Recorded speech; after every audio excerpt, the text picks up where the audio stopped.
이어서 일과 열량이라는 단어는 진행을 해봅시다. 자, 여기 같은 경우도 이제 물리원에서 했던 열역학이랑 굉장히 유사한데 거기서 몇 개 짚어야 되는 부분만 진행을 해볼게요. 일단 일이라고 하는 거는 우리가 줄 단위를 쓰고요. 에너지 변화량이라고 얘기를 하죠. 열량은 킬로칼로리나 아니면 칼로리 단위를 쓸 건데 이 둘이 단위 표기가 다른 만큼 같이 만들어진 개념이 아니다 보니까 1대1로 환산될 수 있는 개념이 아니었던 거예요. 그래서 줄이 내가 만든 개념과 저 열량이란 개념이 개념상 같은 걸 얘기하는 건데 둘이 어떻게 환산시킬 수 있을까를 설계한 게 이런 장치. 자, 지금 여기다 그림을 띄워 놓을게요.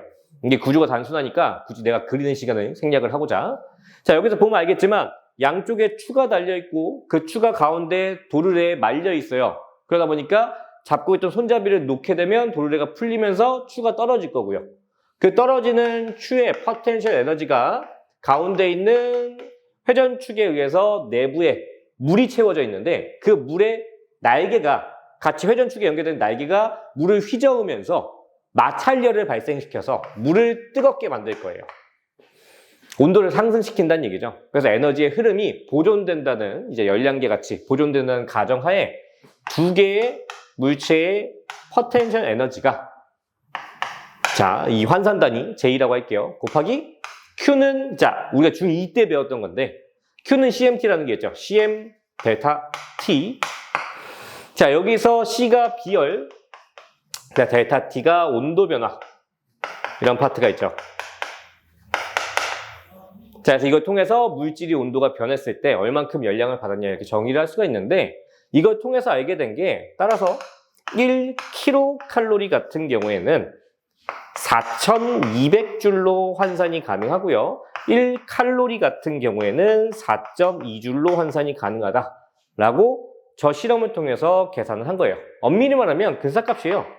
뭐 4190줄, 4.19줄 이렇게 뭐 환산될 수도 있는데 아무래도 우리가 계산의 편의상 짝수로 끊기면서 이렇게 뒷자리가 깔끔하게 떨어지는 게 좋으니까 이런 식으로 우리가 문제 풀 때 많이 풀고 이제 가로치고 주어진 단서로서도 이 값으로 많이 주죠. 그래서 여러분들도 평상시에 알고 있는 값을 이렇게 4200으로 알고 계시면 될 것 같아요.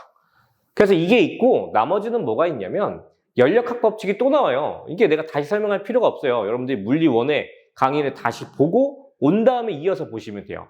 그래서 뭐가 나오냐? 자, 일단 지우고 금방 지우니까 끊지 말고 내부 에너지를 우리가 뭐라고 정의했었냐면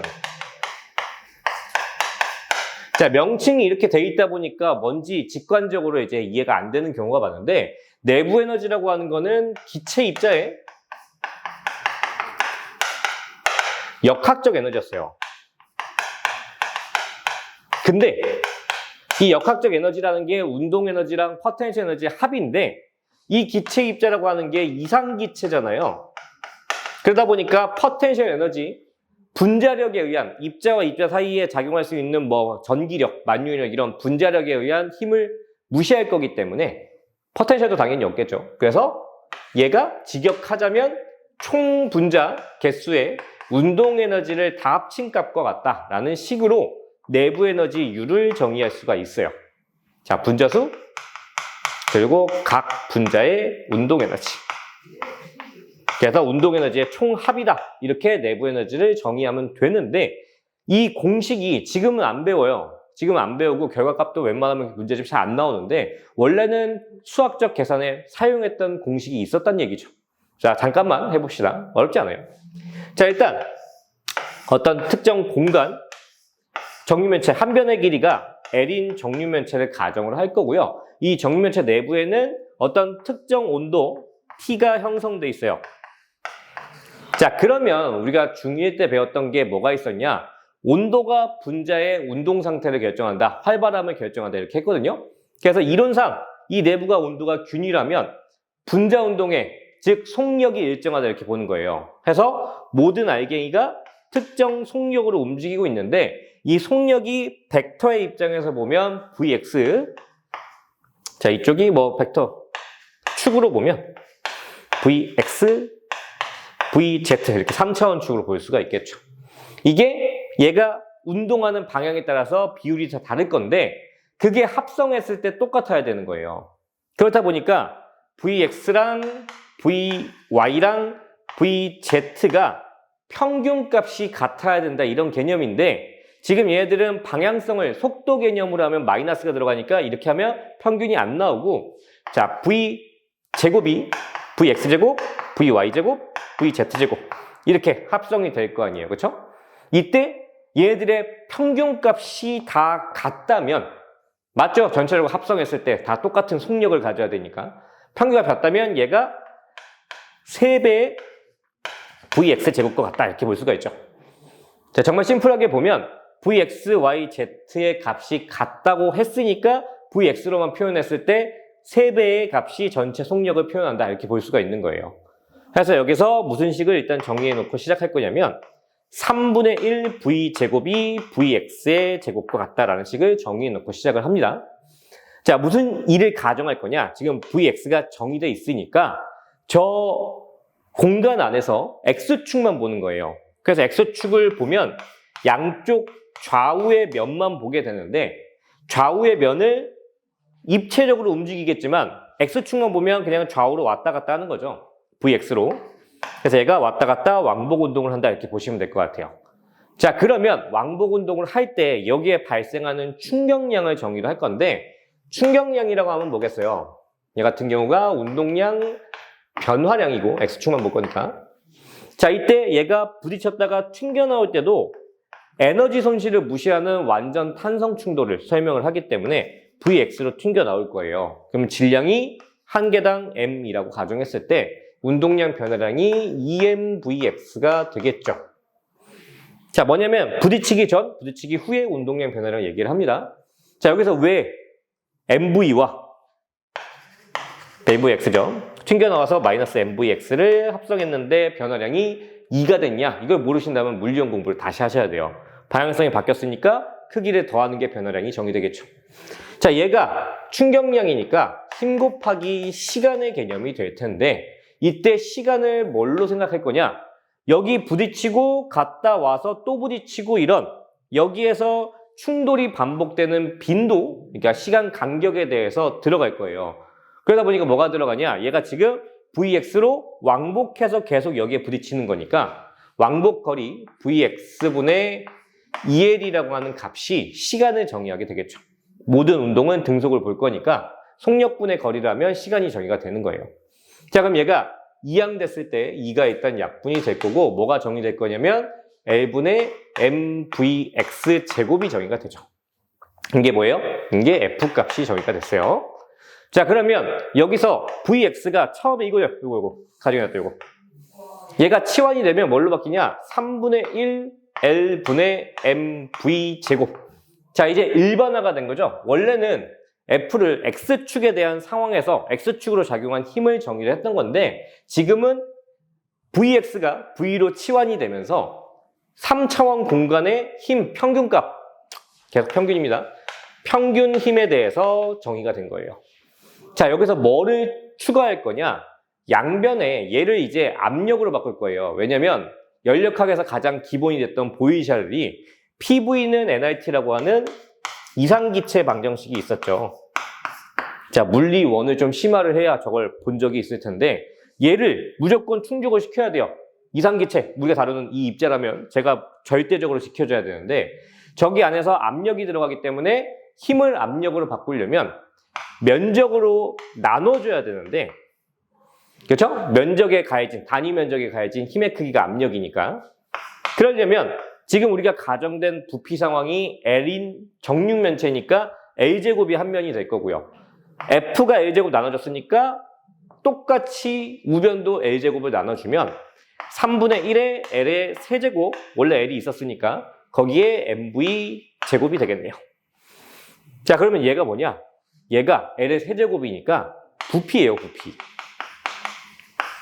따라서 PV 값이 3분의 1 MV 제곱과 같다. 이렇게 볼 수가 되죠. 얘는 입자 한 개입니다. 자, 그래서 일반화를 시켜서 입자 전체를 보면 다시 PV, 전체 PV는 3분의 1 NMV 제곱이 돼요. 당연히 얘는 총 분자수가 되겠죠. 이해됩니까? 자, 이게 정의된 상태에서 아까 요 식을 가져오면, 자, 얘 봅시다. 일단 여기가 카메라에 나오려나? 그죠? 자, 여기다 정의를 하면 색깔을 좀 바꿀게요. 헷갈리니까. 자, PV 3분의 1 N M V 제곱이 NRT가 되는 거니까요. 자, 여기서 N이 뭐냐면 이게 몰수인데 몰수를 어떻게 정의할 수가 있어요? 총 분자수인데 그 분자수가 아보가드로 수에 들어가겠죠. 아보가드로 수 A로 합시다 그냥. 자, 이렇게 되면 양변에 얘가 약분이 돼요. 총 분자수가. 자, 그 다음에 좌변에서 여기서 운동에너지 식을 정의해서 나머지 끄집어낼 건데 운동에너지가 2분의 1 mv 제곱이잖아요. 그러니까 이걸 만들고 위에서 얘가 된 거니까 원래 식이랑 똑같이 맞추려면 3분의 2가 들어가야 다시 약분돼서 3분의 1인 개수가 나올 거예요. 는 a분의 rt가 된 거지. 자, 그러면 여기서 이항시켜주면 얘가 2k로 바뀌면서 2분의 3에 자, 옆에 보면 얘가 뭐예요? 지금 이건 상수잖아요. 기체상수와 아보가드로 수인데 걔를 K로 치환시켜서 얘를 볼츠만 상수라고 할 거예요. 그리고 나머지 T가 정의가 되죠. 자, 그러니까 기체 입자의 수가 약분되면서 지금 얘는 단원자 기체, 원자 입자 알갱이 하나의 운동 에너지가 정의가 됐어요. 그래서 볼츠만 상수, 말 그대로 상수니까 의미 없고 기체 입자의 운동 에너지를 정의하는 건 온도뿐이다 라는 게 정의가 되는 거죠.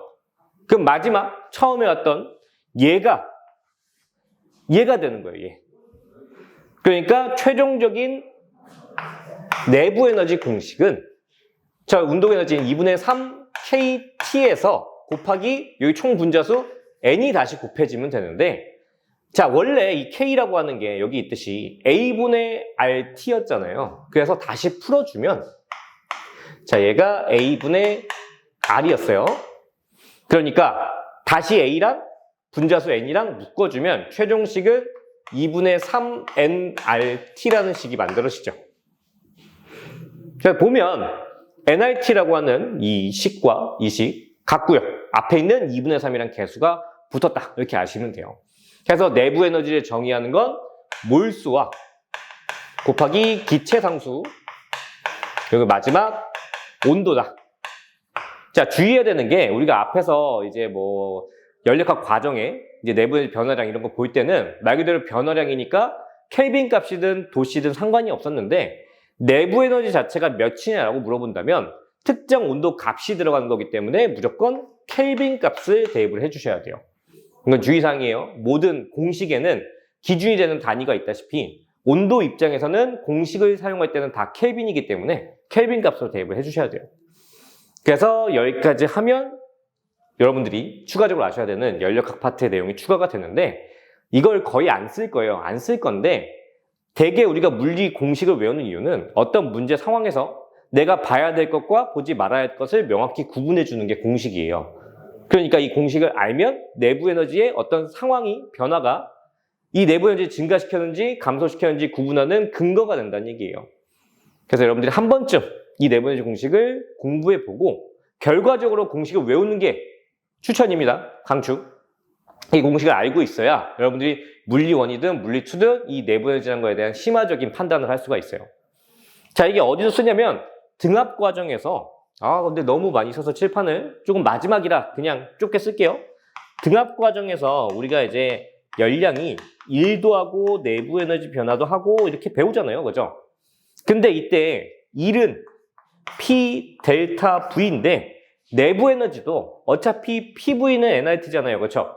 근데 nRT가 여기 똑같이 있으니까 플러스 2분의 3P 델타 V로 치환될 수가 있어요.